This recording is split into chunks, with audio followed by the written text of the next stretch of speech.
दूसरे दिन आर्यवीर ने परी से कहा, बोतल में बंद जादुई जहाज पाकर मेरे पिता ने तुम्हारा बड़ा एहसान माना है, लेकिन एक नई फरमाइश भी कर दी है। उन्होंने अमर जल कुंड का जल मांगा है। मुझे तो यह भी नहीं मालूम कि यह अमर जल कुंड क्या बला है। परी ने कहा, मालूम होता है कि तुम्हारे पिता ने तुम्हें तंग करने पर कमर कस ली है, इसीलिए अजीब चीजें मंगाते हैं। अब की बार उन्होंने वह चीज मंगाई है जो जिन्न भी आसानी से न ला सके।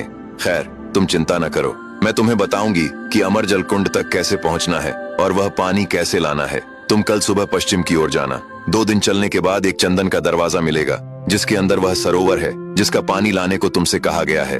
अब इस सरोवर का पानी लाने की तरकीब सुनो।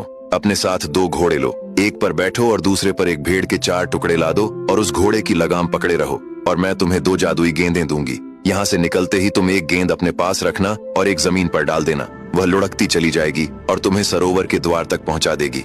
द्वार पर एक सिंह तुम्हें दिखेगा, उसके 3 साथी होंगे।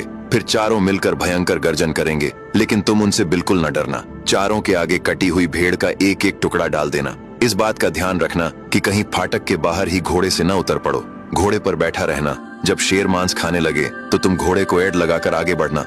फाटक अपने आप खुल जाएगा। अंदर जाकर घोड़े से उतरना और उस चांदी की सुराही में जो मैं तुम्हें दूंगी, तुरंत ही उस सरोवर का जल भर लेना और सिंहों के भोजन समाप्त करने के पहले ही फाटक से बाहर निकल आना। फिर तुम कुशलता पूर्वक वापस आ जाओगे। अब आगे की कहानी जानने के लिए देखिए अगला भाग।